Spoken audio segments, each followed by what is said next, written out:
Fear of disappointment can become a vision in itself. When you fear disappointment and you start visualizing what could go wrong, that becomes your vision. You know, the thing is here's the kind of backhanded side of vision. When you decide not to have it, you end up having it just as much as if you decided to have it. This is Way of the Artist with Brandon Colby Cook and Evan Schulte. Identifying your blocks and demystifying your struggles So that you can claim your own path. and make your life a work of art.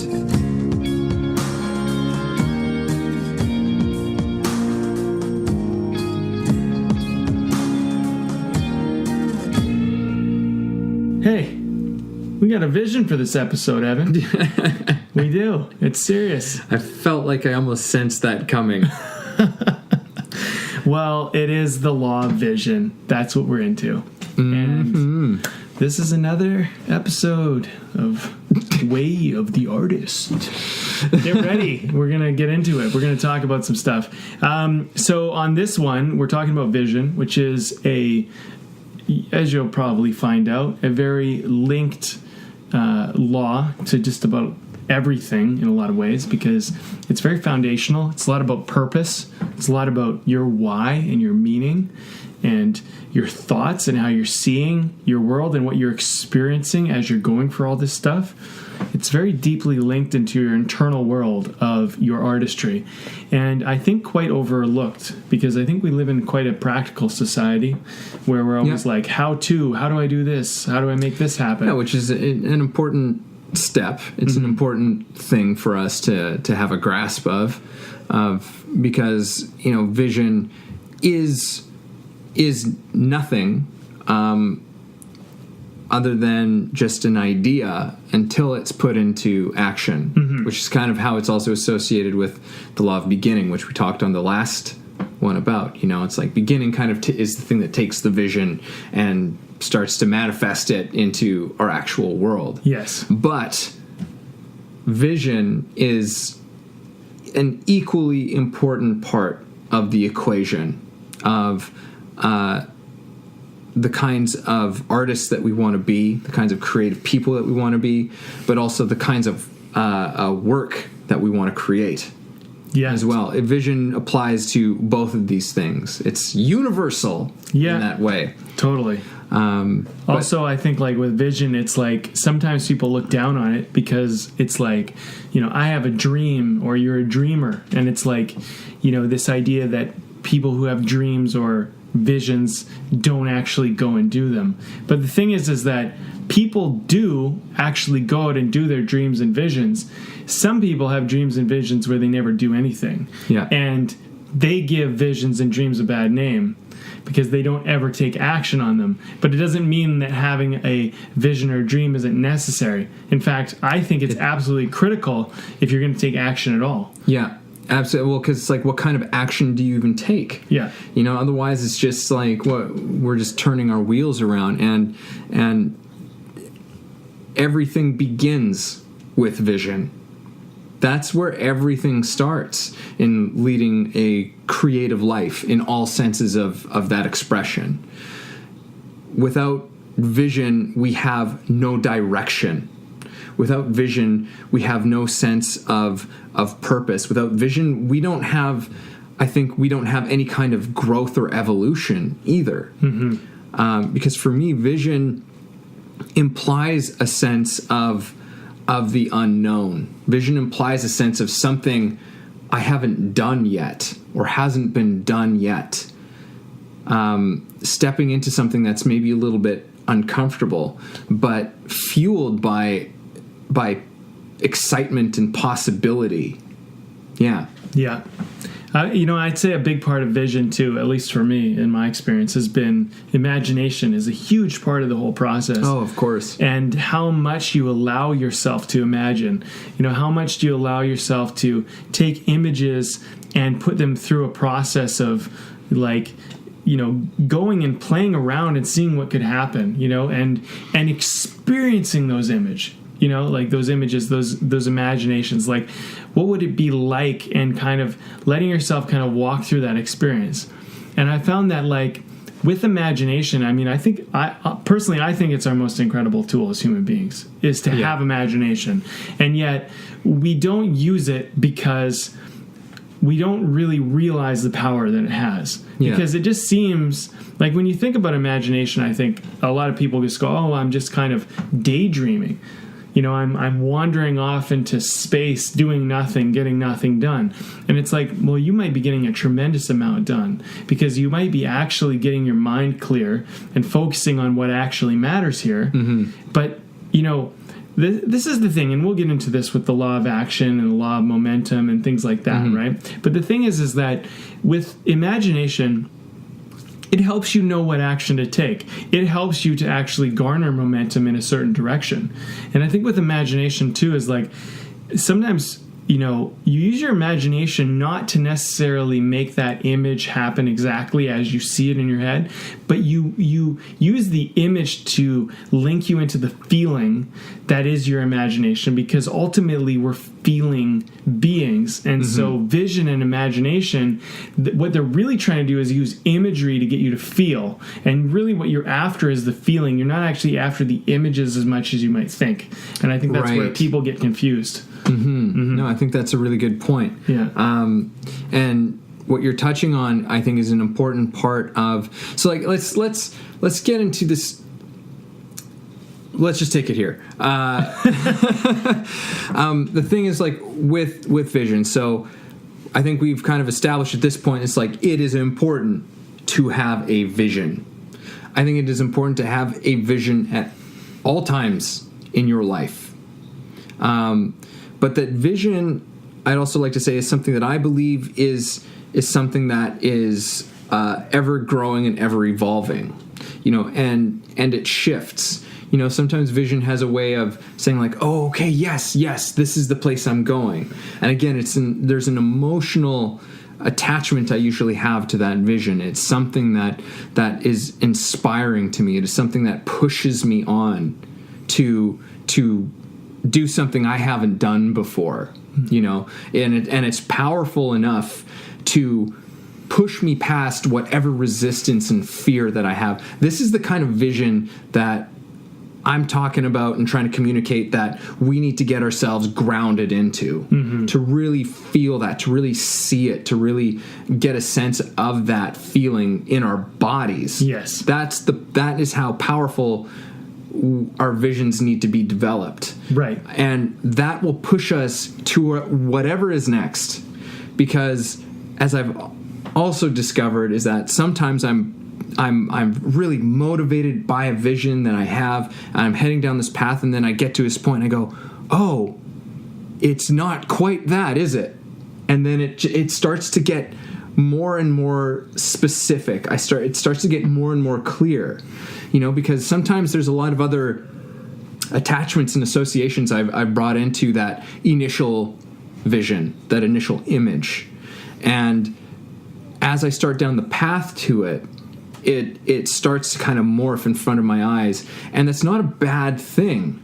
You know, that's not a giving up. That's not, you know, sometimes it's holding on to a certain preconceived notion that we had that can become such a limiting and painful factor, you know, because we don't know how things are going to unfold on the path towards that vision. Mm-hmm. But we can adapt to it, and usually it's through the adapting to it and the embracing of how that's changing that we actually start to get more in alignment with what we actually really want and what gives us our actual sense of purpose. But that initial vision is so crucial to get us started, to get us moving towards it. You know, it really is kind of like that, you know, that sense of perspective of when we're far away from something, we just kind of see this outline of it, you know, maybe a few shapes, maybe a few colors. And then we say, yeah, I'm going that way. I'm going that direction. I want to see that. I want to go and see that. And I want to go and experience that. And as we start to move closer and closer and closer to it, we start to discover all of these different things along the way. And it starts to form in front of us. And it's not always exactly what we thought it was. Mm-hmm. But it got us moving there anyhow. Right. Yeah.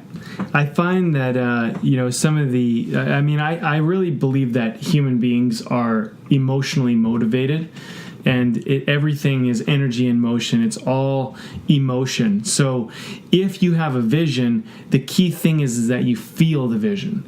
So it's like one thing to have an idea in your head and have an image, but it's your ability to connect and feel that connection to it from a feeling place in your own body. And then from there, that's what's actually give you the momentum, the drive, the need to kind of go towards it. I think feeling is the real ultimate kind of guide, because then that's the thing with the human body is like we have these incredible minds, but the thing is this body too has something. It creates like this passion and this fire, and it creates all sorts of stuff: angst, anger, sadness. Our emotions are one of our most powerful feedback systems. Yes, for us to listen to. And that's the problem, is we always try and stuff them and control them when they're really just trying to communicate something to us. It's and to maybe in context to this conversation and this subject, the feelings of joy and lightness and elation and those types of things are indications of this is like we're on the right path. Mm-hmm. We're on the right direction.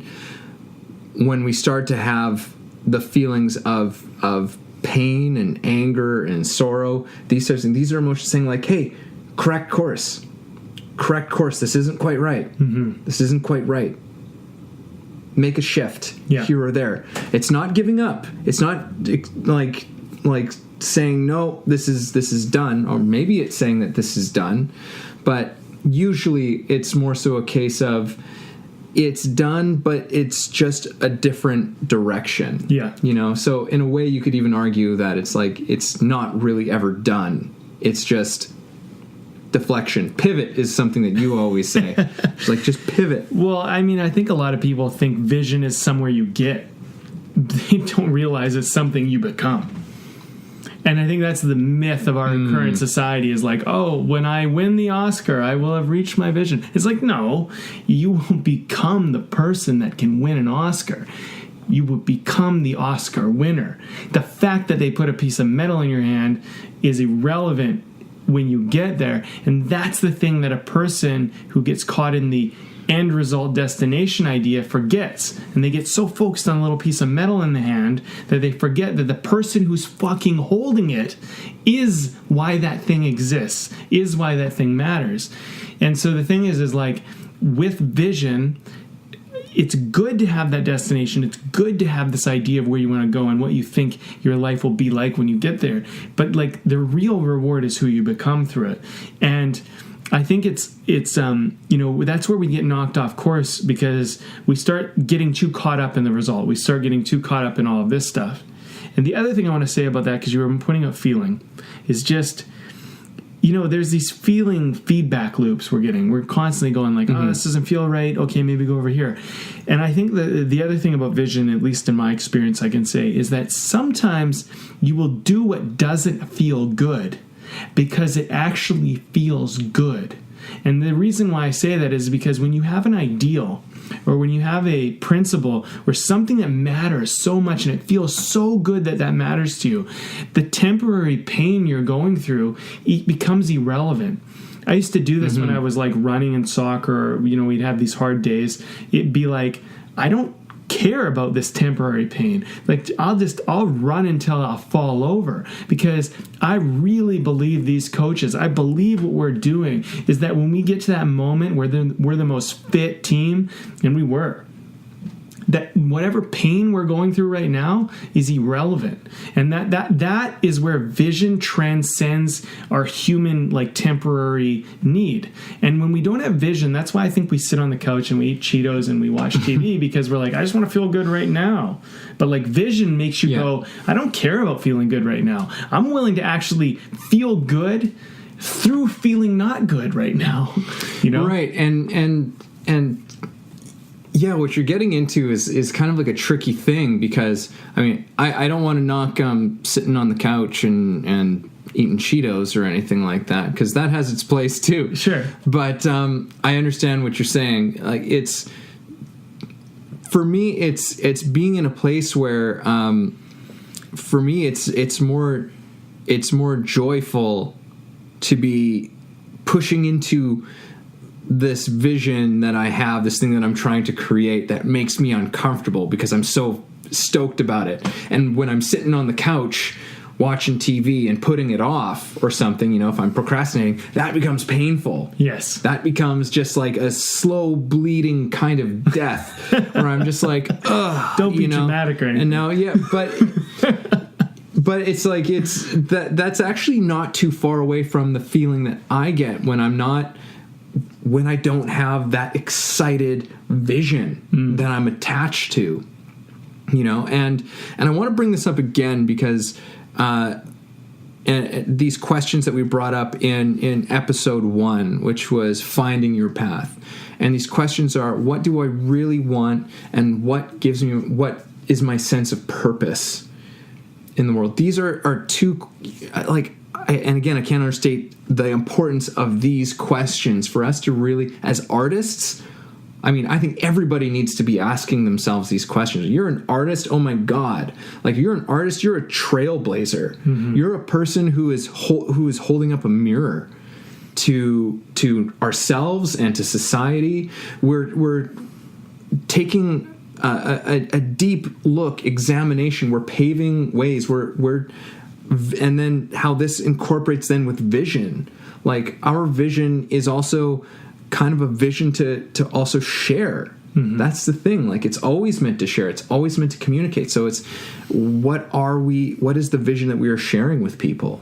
What are we trying to communicate with that vision? So vision has so many implications, maybe somewhat beyond what the everyday person brings to the table. Yeah. You know, like, there's another element to which vision impacts us as artists in our lives. Well, you know, I think like the average person, the everyday person, it's not that they don't have vision or imagination. It's totally there.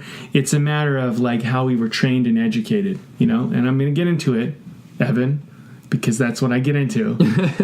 But and listen, I believe in jobs. I honestly, not Steve Jobs, jobs, like in general, like working. I think it's a good thing. But Steve Jobs was a visionary. Yeah, he was a visionary, and he's different than Jobs. So we'll get into that too, probably. But listen, so you got your education system, which taught you how to have a job, to make money, to, you know, put food on the table, have a roof over your head, and basically to do some type of service to keep our economy and our social system working. It's a great, wonderful thing. Mm-hmm. The thing is that I've always looked at it as a temporary means to an ultimate greater vision. And I think the problem is that it's presented to us as though it is the ultimate vision for us. And, you know, to be honest and to be blunt, some people got to dig ditches. That's just the reality of the world we live in. Somebody's got to do it. So if you don't want to have a vision, go dig a ditch. Fine. That's what you want to do. You dig a ditch and love digging a ditch. But don't knock how your life could be like something else if you're not willing to have vision. Vision allows you to not be a ditch digger. It allows you to look around and get some perspective and see what's possible. Now, I'm going to share something because I shared this with you before and I feel it's really important. Mm-hmm. And it's a big thing that happened for me recently, which is I went through my lifeline. You know, I went through my history. It's actually been a long process, but I've been going through this, and I had a realization the other day, and I was like, you know, my last name is Cook. Okay? We come from this part of my family. The Cook line comes from England, right? And we were the Cooks. That's what we did. We were a peasant, essentially, family that cooked. That's what we did, and that's how we were known. You know, the Smiths, my friend actually, Scott Smith, was a blacksmith. Yeah. That's where Smith came from. So we all had a lot in life. Somewhere along the line in my genealogy somewhere, we have Captain Cook. Captain Cook came from a cook family, from cooks, and decided, I am willing to go venture out into the world. I'm going to captain a ship with a bunch of these other peasants and people. I'm going to convince the kings and queens of my time to give me enough money to get this cook to captain a ship across the fucking ocean to go find some new land for us all. And he was willing to risk his life to go do that. But he didn't accept his lot in life. He had a vision that if he took a ship and went out into the wild ocean, which people thought was flat and you'd fall off the end of it, that he could find something that would be whatever. And the thing is I look at that and I go, that's interesting, because we all have our lot in life. Am I a cook because I'm going to just cook food for everybody and that's my lot in life for the rest of my life? Or am I going to be the pioneer that's going to go and sail out into the unknown? And when I look at vision and I look at Captain Cook and I look at this great-great-great-grandfather of ours, and I look at him and I say, well, that was a guy who decided to be a visionary. He must have seemed crazy to everybody. But he went and did it. And so vision is kind of this thing, is like, you mentioned the unknown. You go into these wild open seas. You don't know what you're going to find. By the way, he found the Hawaiian Islands. Pretty fucking incredible. Yeah. If you have never been, it's like one of my favorite islands, favorite places in the world. It's incredible. Not just because he found it, but it actually is an incredible little place. And the thing is that's part of what vision is. You go out there, you don't know what you're going to find, but you're going to find something. And I think the thing is that it's part of becoming the person that's willing to go explore. And here's the other thing. Not every story ended that way. Some stories ended with their whole team dying in the middle of the ocean, some storm, something whatever. And the thing is with vision is I think that you don't worry so much about whether you're going to be remembered as this great thing at the end of the day. And that's a wonderful thing that we have in our history. Mm-hmm. And in some ways we're lucky. Yeah. We're lucky to have, because others paved that way, and we don't have to do quite that. But when we look at visionaries, sometimes we only recognize the ones who actually achieved a goal. It doesn't mean that he's the only visionary that ever was successful. Many other people went out there and they were willing to captain ships to go out there. And I think that's an incredible thing. And I think when I think of vision, that inspires me. I go, I don't have to accept my lot in life. I could go out and I could risk. I could try. Yeah. Yeah.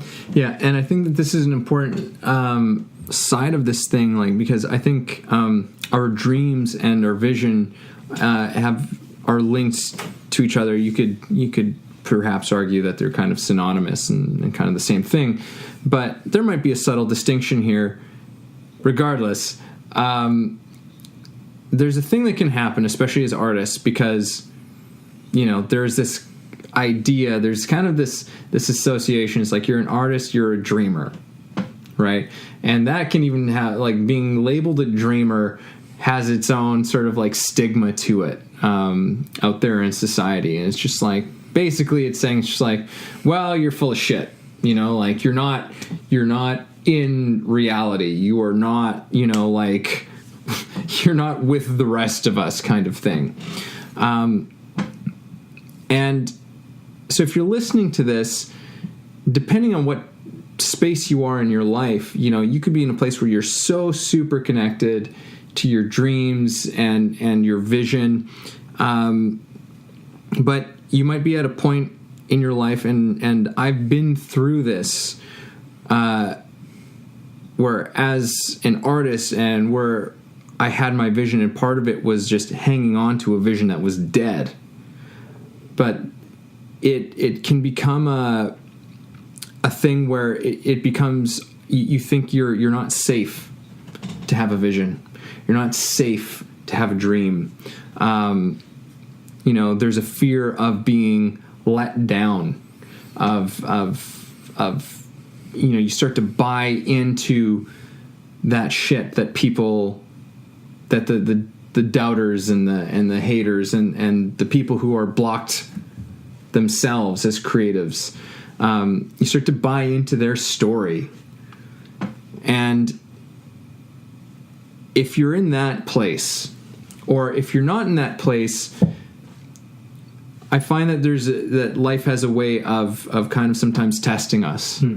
in that way, where we might end up in a place where we just go, oh my God, what's happening here? And do not ever let go of having your visions, or having your dreams. Maybe they shift. Usually if it reaches a painful point, it's just saying like, okay, well, what is it that it's that reevaluation. Okay, well, what is it that I do really want? Mm-hmm.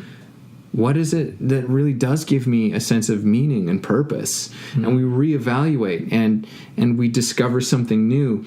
But don't give up on dreaming, because I realized at a point in my life that I had not allowed myself to dream anymore, and it is like a horrible, painful limbo that's just not worth going down.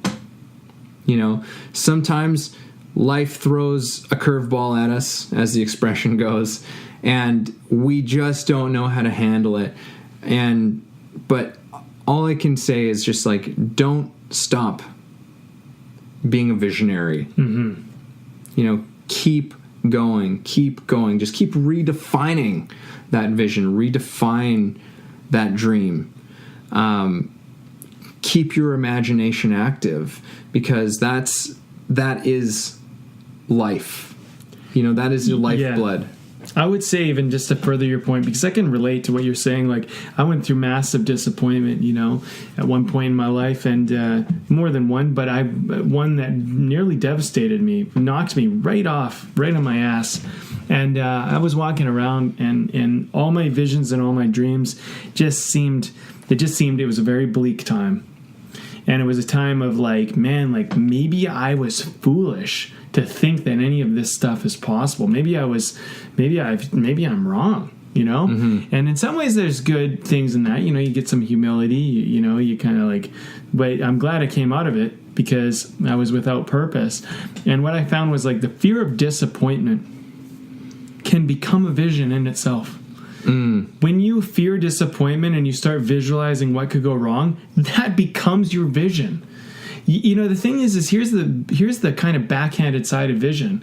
When you decide not to have it, you end up having it just as much as if you decided to have it. You actually just get the opposite. You get, and I'm going to relate this back to my family line again. You decide, well, we've always been cooks. It's always worked as cooks. We've always been able to make $1 cooking food. Let's continue to cook food. We know that's safe. Because when we've tried anything else, it didn't work out. So, disappointed, so we are cooks, right? The other thing is someone crazy, as whoever son that was, I don't know, went up and said, I'm going to go and do this thing, must have looked insane, because to everyone else's disappointment vision, he had a belief that something else was possible. And I said this in the law beginning. The first step is the loneliest step, because you got to step away from your whole family.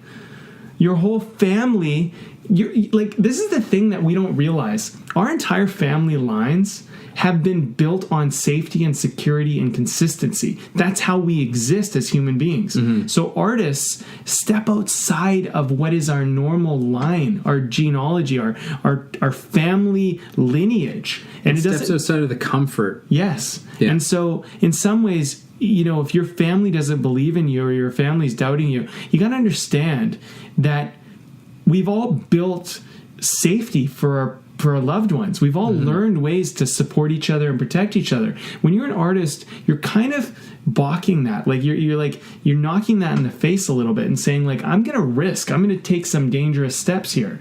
And the rest of the family, your friends, everybody's going to go like, whoa, like partly I don't want to let you get hurt, and the other part of it is like, this threatens my world. And to largely, I want to redefine a little bit what's actually going on there. Okay. For this isn't me like saying that you're wrong, Brandon. This is me I just want to put a spin on if you find yourself or have found yourself in a situation like that, which is that, like, really truly, you might think that they don't support you, and that's not the case. It's not that they don't support you. It's their fear. they're putting onto you, and that fear's coming out of a place of love. Mm-hmm. It's just a little bit misguided. Right. It's a lot bit misguided, because they just want you to be, happy. They want you to be safe. They don't want you to go through any pain, and they're afraid of you going through pain because they don't see what you see. Mm-hmm. They don't quite understand it. You said it exactly. They don't see what you see. They don't That's see what vision is. That's exactly what it is. and your vision is your vision. It's nobody else's. And that's why it is something that requires a bit of a step out from safety, because you're stepping out into something that either nobody's done or something that you've never done before, and it has its own rewards and it has its own risks that go with that. But anyhow, all I really wanted to say about that was just, if you're in that situation, it's really just recognize that where these people are coming from is actually a loving place. Mm-hmm. You said something to me, and you've said this to me, I don't know how many times, but we're always making decisions out of fear or love. Yeah. And the thing is that you break down fear enough, it in some ways comes back down to love, if you think about it. Yeah. Because when it comes to family and it comes to fear, in my experience, fear is really just love. I'm scared you're going to die, and I don't want you to die. I don't want you to hurt, right? That's the fear is just vibrating above the level of love. It's actually, I think, like a lot of the time, like love takes you removing that layer of fear so that you can just feel the love. So you can feel like, and I think we're kind of coming into a time where some parents and some people are kind of going, yeah, like I'm going to encourage you to do what you love. And, at the same time, I'm not going to let my fears kind of infect necessarily what you see. But the thing is like, we all need a healthy dose of fear. Let's be honest. You don't blame your family or your friends or the rest of society. You don't make them wrong. They're giving you a healthy dose of fear. Here's the thing. My great-great-great-grandfather, I don't know how many greats it is actually, but went out into the open sea with a bunch of other people, and they decided we're going to go find something. They could have all died, and many people did.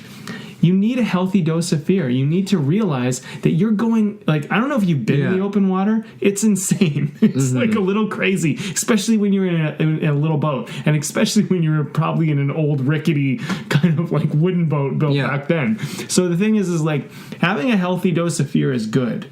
Not that it limits you, but that it keeps things in perspective. That you kind of realize, like, I'm not invincible.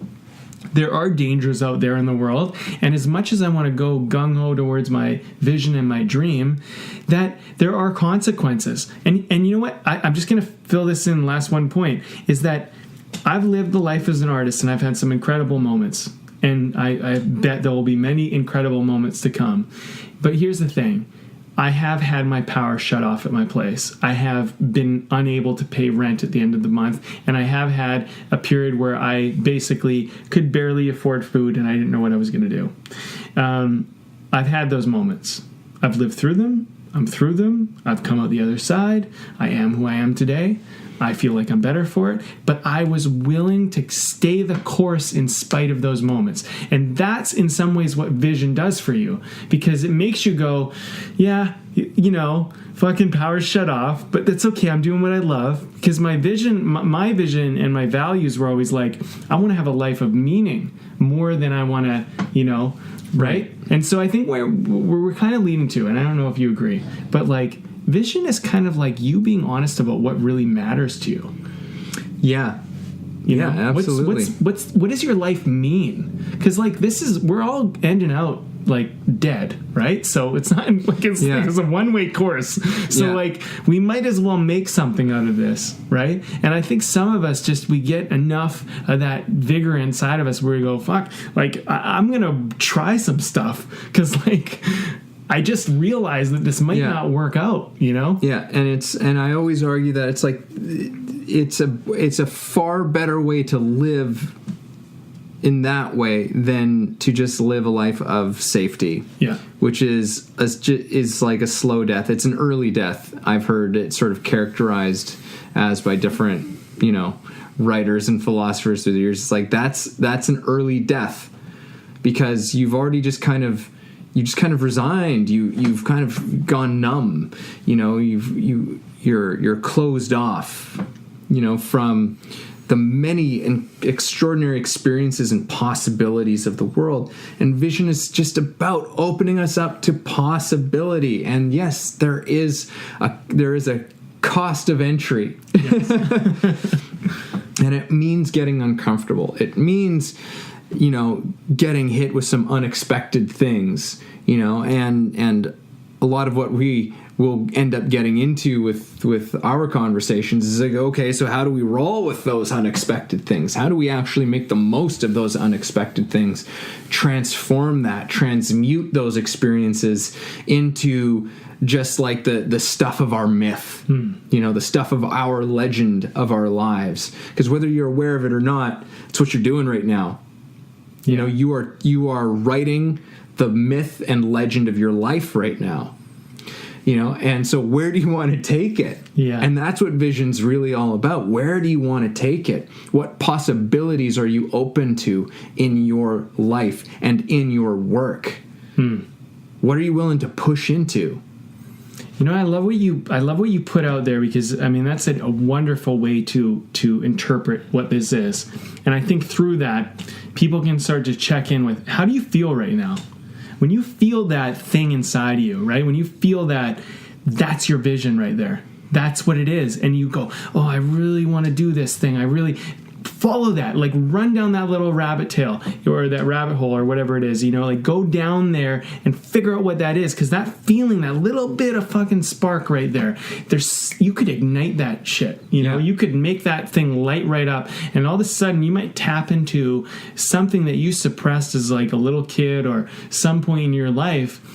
When something maybe happened and you let that thing kind of just sit on a back shelf and it's there. And, I like the way that you've been handling things. It's been interesting, watching you go through your process of like slowly removing yourself from your job so you can do more of what you want. And at first you took a couple days off. Now you're taking a couple more days off. You know what I mean? And you get to the point where, you're not just going like cold turkey, I'm doing this. You don't have to do it that way.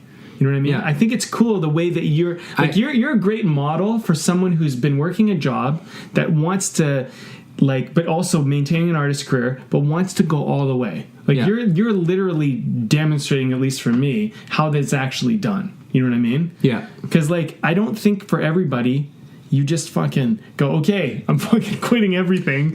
You know what I mean? For some people, it might sure. Work. And I think for some people, it's probably really necessary. And I think for anybody living their creative life, living their life of purpose and passion, eventually it requires that you do fully step into it. Yeah.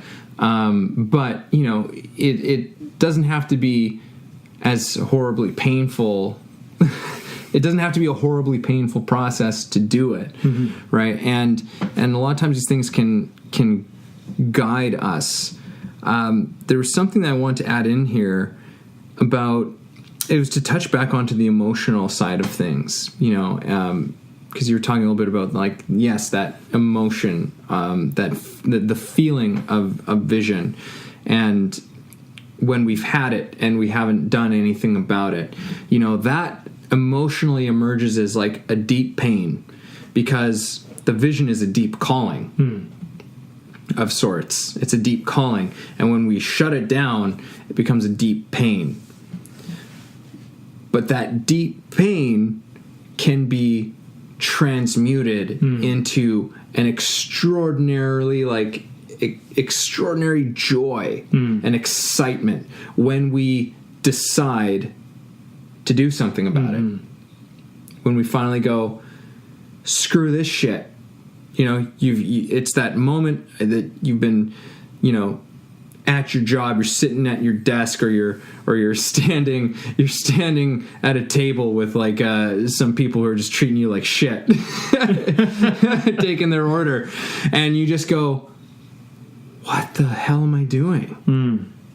What the hell am I doing? This is not my life. Yeah. This is not what I'm supposed to be doing.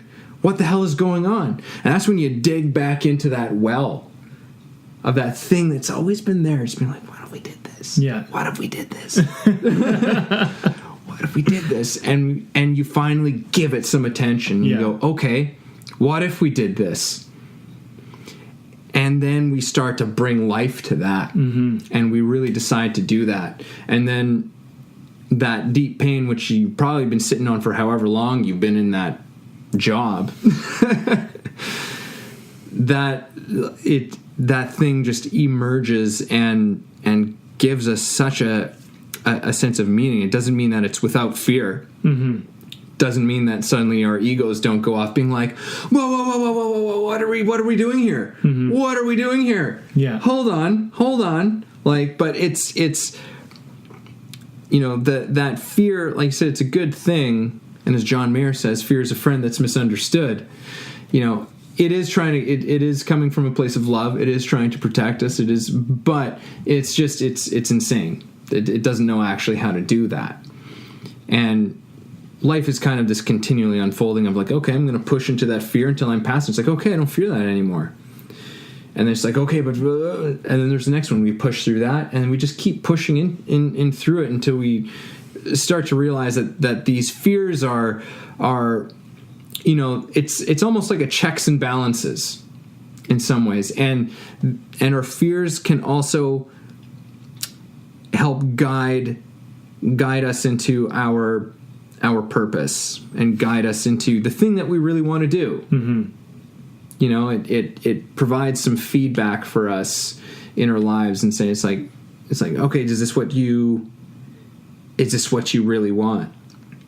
Oh no, this isn't what you really want? Okay, well then now where does that shift to? I mean, that, and it's like, okay, now we're hitting the fear. It's like, no, but this is really what I want, and boom, you blow through it. Right? But it's in order to move through those fears, vision is a crucial component. Yeah. Always. I think, you brought up something like, and I referred to it before, but the whole vision thing, it's the part of it is this great, big, wonderful idea you have in the future and you're going to walk into, and it's going to be this wonderful thing. But part of vision, and I don't think this is talked about enough, but you mentioned it, which is this little flame, this little spark inside of you. That's just as much vision as the big image at the end of the day. And I think that, like, if you have a little light inside of you that's kind of going like, I kind of want to, that's enough. Right? That's enough in your darkest moment. If you can catch a spark, is enough to light a fire. You know what I mean? And so sometimes if all you have is a little spark and you've been, I think you've been feeling beaten down, or you've been scared, or you've been doing something that you haven't loved, and then all you really have to do, in my opinion, and I feel like I can speak from this because I had to do it myself. I had my darkest moments. I was depressed. I was down. I was like, life was just messed up. And I remember just being like, there's a spark in there. I know there's something. And I remember just going, okay, all you got to do is you just got to put something that could ignite this shit. Because there's a spark there. You got to get some fucking like kindling or some paper or something that could give you a little bit more fire, a little more light right now. I know it's dark, but there's something. And then you do a little thing for yourself. This could be the law of the beginning. You do a little thing for yourself. You go, oh, it's a little lit up. And then you throw some more stuff in there, right? Boom. All of a sudden, you're starting to get a flame with this dark period of your life starts to light up. You start to see things. This is vision. When you light up inside, you begin to see. Think about another great analogy, and I can give this from my experience of depression that I went through, was that the world, when you're depressed, seems super dark and bleak, and it just seems like hopeless, and you can't see any possibility. It's just like, But the thing is when you light up inside, what all happens all of a sudden is all these things that were once dark, it's like you're in a dark room, and it just gets all lit up, and you're like, oh, well, that's pretty easy. I just got to walk through that door. Has this always been here? Exactly. And you like realize that it has always been there. But the thing is now that you're lit up, it's like things that you could never see before all of a sudden become visible. And so vision is just as much the light inside of you as much as it is the great thing that you see out in the distance. And I believe the more lit up inside you are, the greater a distance you believe you can see. Because part of vision too is believing something's out there in the darkness even though you can't see it. And that's like where faith comes in, the law of faith. And that's where things come in, where the law of the unknown, where you can't see it, you're not that bright yet, and no one ever could be, but you could see it for some reason. It's like a lighthouse way out there, and no one else can see it, but you're like, I know that lighthouse is there. Yeah. You know what I mean? And you're just like, you know it's out there.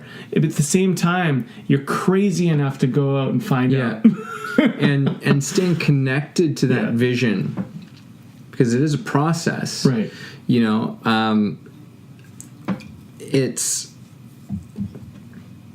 that it's there's really a lot of little tiny decisions and choices that are happening along the way. And you already kind of mentioned it here, because like, one of my big things is really, and whether you want to fully believe me or not in this regard, this is something that I've just, for myself, accepted. I'm like, no, this is actually the truth, because I'd heard it from lots of people before, but I've really, the more I've lived, the more I've understood this to be true. Everything is a decision between fear and love. And vision depends very much in the following through with it. And I guess this is maybe something that goes into our law of momentum, but part of that is asking ourselves that question when shit starts getting a little bit real for us, you know, and we're in fight or flight, or, you know, we're thinking of just jumping ship. And we go, it's like, okay, so what's determining this decision? You know, what's happening here? What's going on with what's happening in my head? Is what's going on in my mind, is this fear or is this love? And what's happening there? And it's staying in that decision of choosing our love, choosing our passion, choosing our, however you want to look at it, if love is too hippy-dippy for you. It has a particular feeling to it. Our vision has a particular feeling to it. So the little decisions along the way need to be in line with that feeling that we get from our vision. And when they're not, then it's usually a signal that we just need to dismiss that thought. We need to dismiss that idea. We need to go on this direction. Because this direction, yes, while it might make me uncomfortable, it is the one that leads me in that direction. Yeah. You know, to take this idea further, you're always making a decision between love and fear. And I said earlier, you know, it's good to have a healthy dose of fear. You know, one of the ways that I deal with fear, and I mean, I'm learning how to navigate this thing a little bit, you know, all the time. But one of my little things that I always ask myself is, like, could this kill me or could it hurt anybody? And a lot of the time it can't. It just couldn't. It's just like, no way. And then the thing is, like, okay, well, I wouldn't hurt anybody else. That's important to me. I'm not going to kill myself. Okay, well, what am I so worried about here? What's the downside? And then a lot of the time the fear just kind of dissipates, because, you know, the ego can come in and you can kind of identify the fact it's like, oh, this is a silly little issue. Whatever, I'm going to go do it. But I think when it comes down to, like, when you actually look at something and it could kill you, you know, when you look at something that's, like, actually quite a risk, or it could leave you in a place which, you know, you feel would be really horrible or whatever, you kind of look at it, in my opinion, and you go this way. You go, okay, what matters more? What's the next question? Is like, what matters more? Am I willing to die for this? Am I willing to face that in the desire to go for this? Because the thing is if you are willing to face the thing, it no longer becomes fearful. There's a book called Think and Grow Rich by Napoleon Hill. Classic. Awesome book. And in the book, he points out, after interviewing like countless number of people, well, I think it's a lot, but anyway, it's a bunch of wealthy people, blah, blah, blah, whatever. But he found out that everybody kind of thinks the same way when they build wealth or build anything great. And the thing is, they have these visions, right? But he pointed out that the person who is more certain will usually get what they want. And so certainty is this thing where it's like, if it's like a warrior thing. It's like, look, if I'm not scared to die, and you are, chances of me winning are much greater. Because the thing is, I'll be willing to take the risks. I might be willing to take the risky things. I might be willing to do things that you're not willing to do. But the thing is because I'm willing to do that, it gives me that upper edge. It gives me that ability to go that extra mile, to do that extra thing.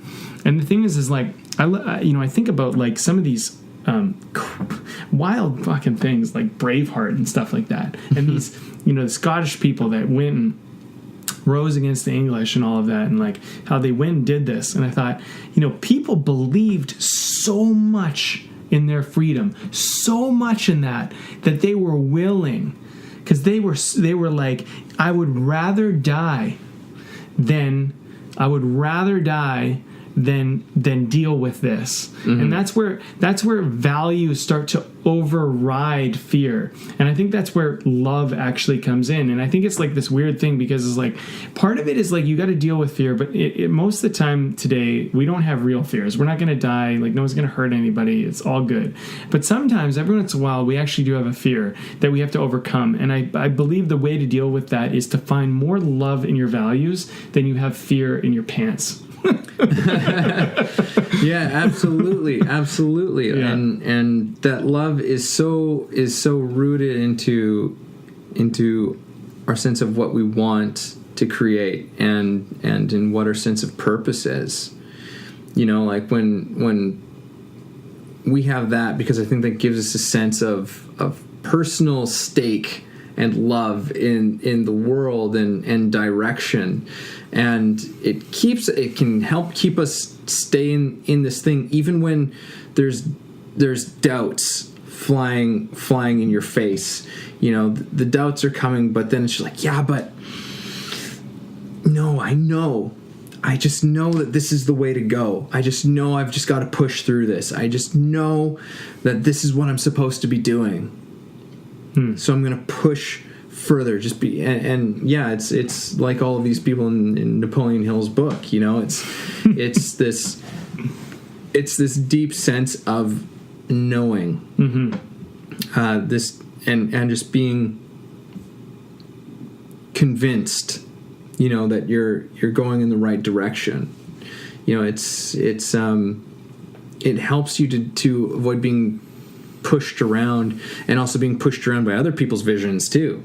Because sometimes you don't even know what you're dealing with when other people are putting their shit onto you.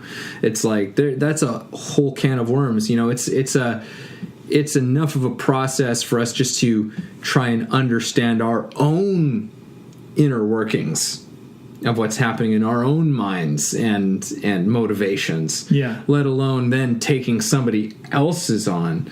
Like, it's not even really a path worth going down. To go back to this book, Think and Grow Rich by Napoleon Hill, he pointed out that like the person who's more certain will usually rise and usually get it, right? The thing is that everybody is selling everybody on something all the time. Everybody's selling each other on a vision all the time. Mm-hmm. And we haven't really touched on this yet, and I think we should take a moment to touch on how we adopt other people's visions and we agree to join them or not, and also the how-to of vision. Those are a couple of things I just want to make sure we cover. But everyone's always selling their vision all the time. They're telling you, this is how the world works, this is how reality is, this is the way it is, and this is what you should do with your life. And so we can accept that or deny it and defy it. And I think that it's difficult. It's vision is a very challenging thing to negotiate in life, because there's this childhood, I want to be, this great thing, and then parents and teachers and people come in and say, well, like, at first they say, yeah, be anything you want. And then they start saying like, well, let's deal with reality. You know what I mean? At least that's our current culture. And in some ways, what they're helping you do is they're looking at the how-to. But here's my problem with the education system.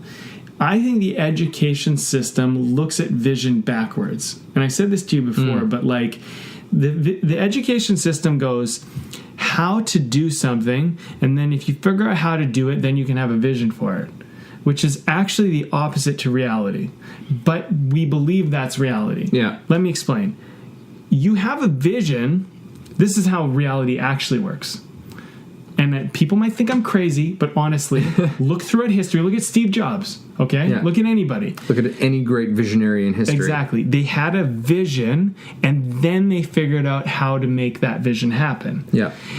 But people, and the common person, the common man, woman, is that we learned backwards. You learn how to do it, and then based on figuring out how to do it, then you can have a vision. And which keeps our vision obviously very small, because the thing is like, if you have a great vision that's no one's ever done before, no one knows how to do it, so then how do you have a vision? It's a catch-22. Yeah. So obviously you have to have a vision before you know how to do it. It's obvious. Yeah. But the thing is that we're educated backwards. And so we have a difficult time sometimes breaking that way of seeing it. You know what I mean? Yeah, absolutely.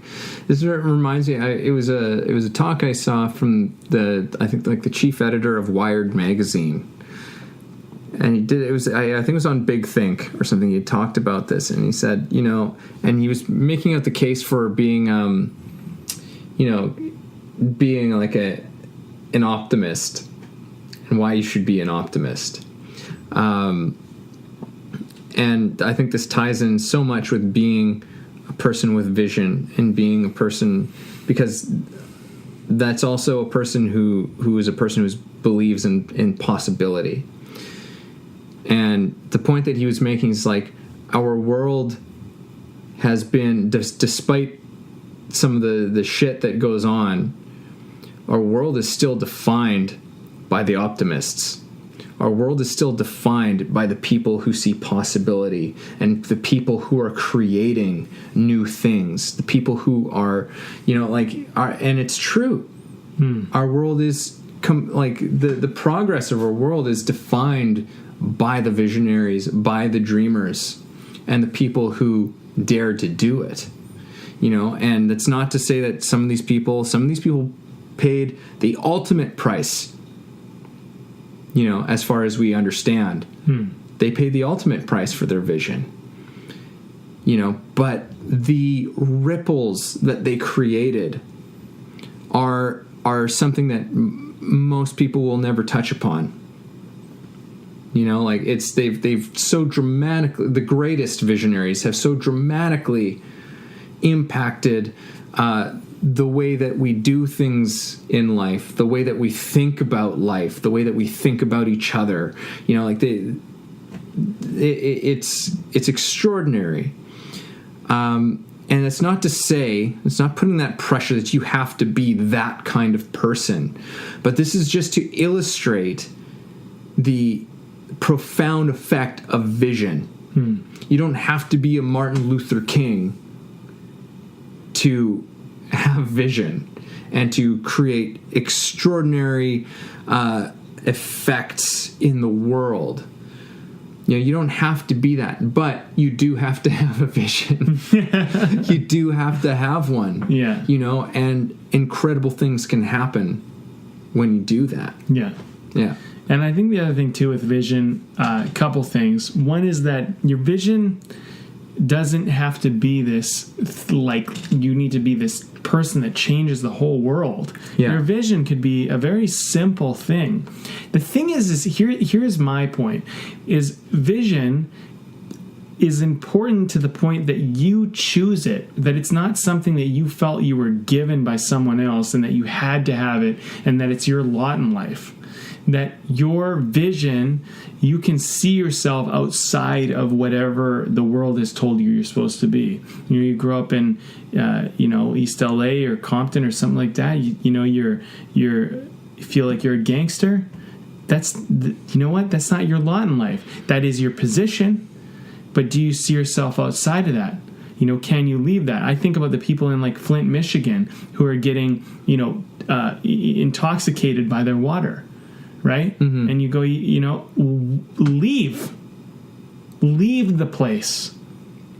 What's stopping you from leaving? You know what? It's not good. It's not healthy. It is like a toxic place.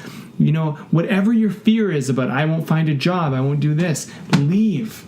You know what I mean? Vision sometimes is getting you out of a dangerous place that is not good for you. It's not always about being Steve Jobs and changing technology for the rest of the world. Sometimes it's about finding the little things in life that matter to you and not being stuck where the fuck you think you are.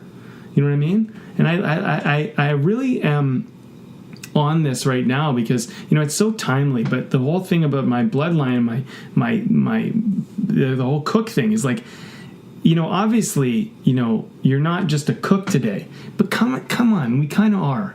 You're kind of like you're born into a family that does mechanics or trucker or whatever the thing. My dad was a logger when he grew up. And, he didn't want to be a logger, so he went out and he tried to do something else. He went into real estate. He tried to push himself outside of it. He went as far as he could. I'd look at it and go, okay, you don't have to deal with your lot in life. If you like your lot in life, love it. Great. No problem. There's nothing wrong with that. But if you find your lot in life and you don't like it, you're not stuck there. And vision can take you out of it. And that's my point about it. And then when it comes to the how-to, don't worry about how to. Decide what you want. You will figure out how to do it afterwards. If you wait in the how do I do this and then I'll figure out what I want, you will be stuck where you are forever. And that's one promise I can have for you. Vision is don't worry about how to do it. Decide what you want and then go look for how to do it. Go figure that out. You will figure that out. But the thing is if we never allow ourselves that, we're stuck. Yeah. And that's what you have to. Yeah, that's huge. It's allowing ourselves to go there. It's allowing ourselves to let these visions kind of come out of us. Yeah, and to accept them, to embrace them, to let them unfold. Mm-hmm. Yeah. And I think we're going to share more laws in this podcast. We're going to talk about more things. We talked about the law of beginning. We're going to talk about the law of simplicity. We're going to talk about the law of the unknown. We're going to talk about this stuff. This is going to give you the tools to get out of whatever shitty situation you might find yourself in, and at the same time give you the tools to take yourself from wherever you are, even if your life's great, and make it better. That's what we're trying to do. And as far as what we try to do, kind of throwing back to your statement on like everyone's trying to sell you something.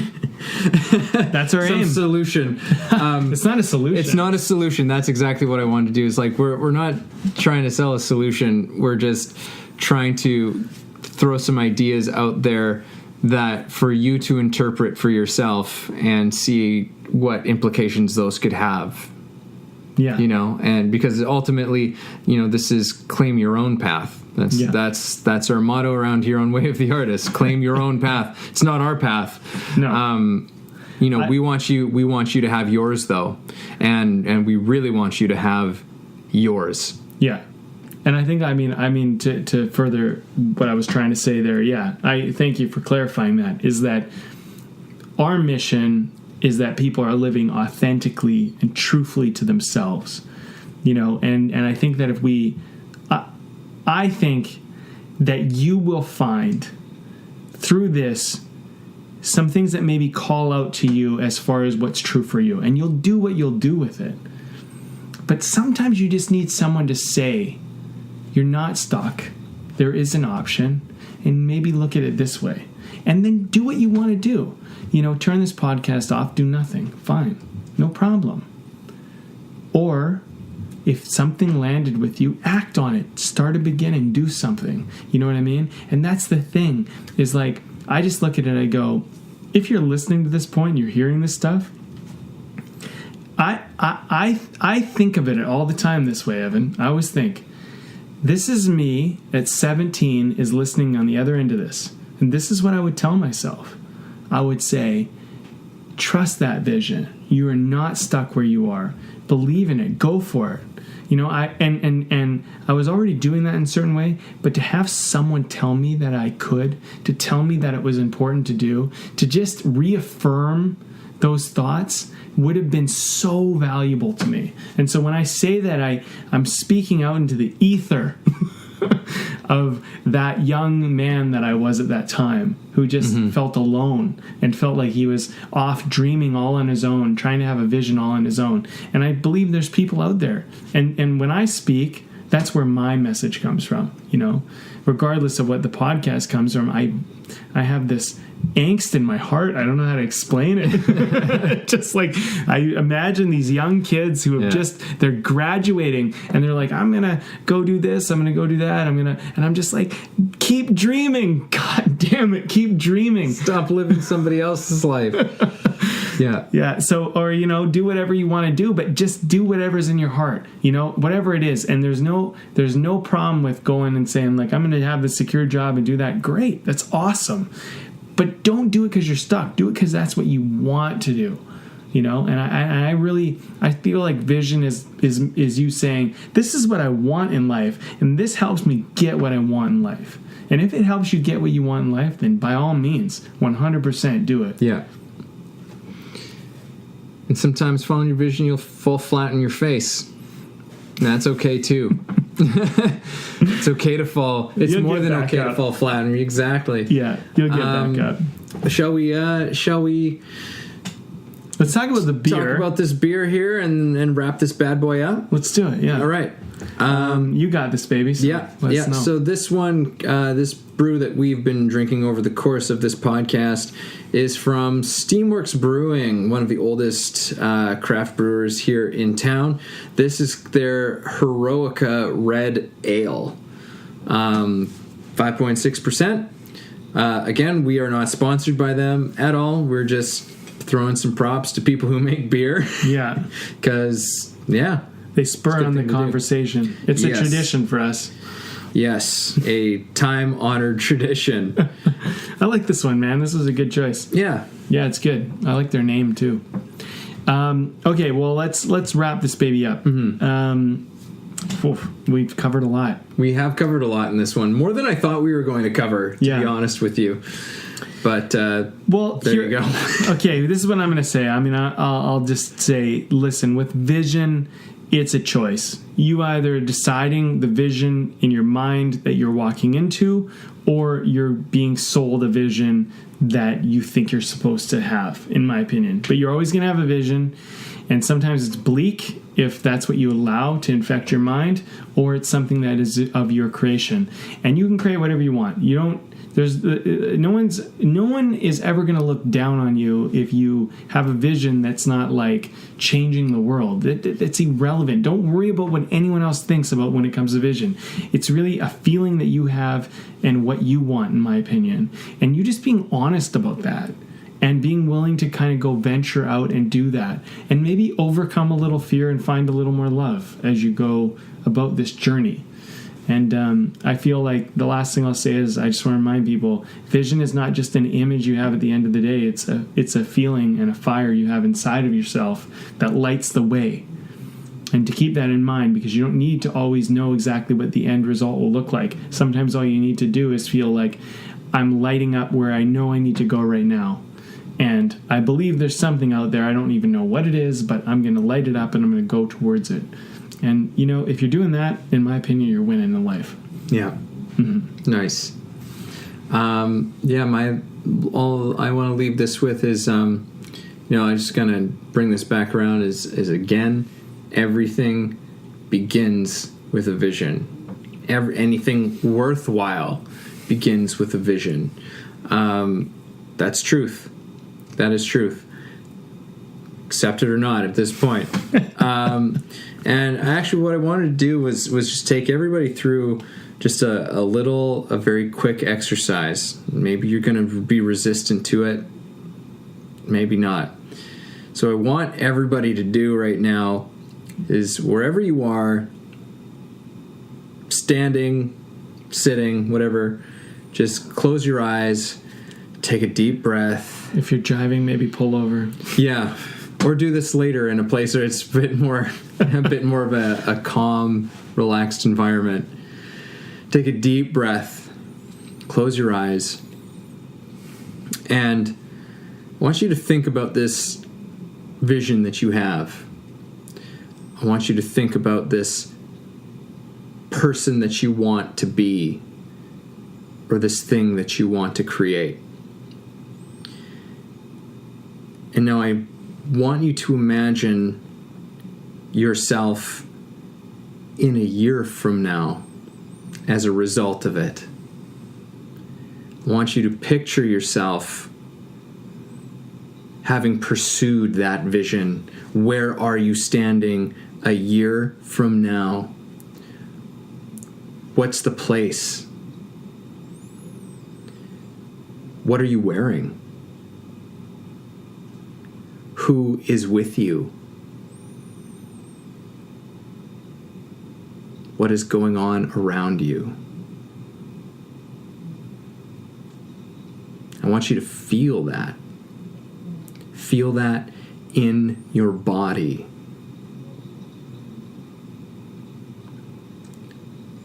Let that really, really sink in.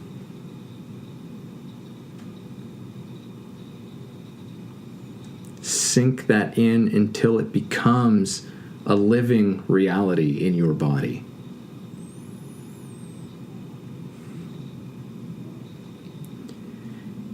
And when it's real for you, I want you to ask yourself, is this possible or is this probable?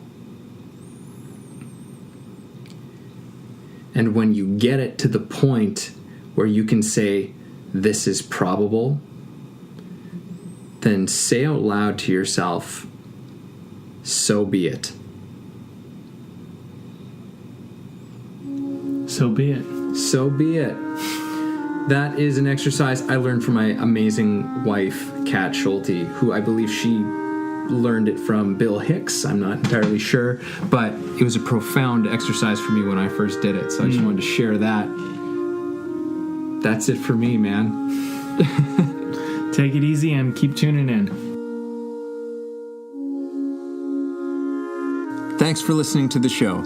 If you got something out of this, if you feel it improved your life or your journey in any way, please take a moment to subscribe, leave a review, or share the episode.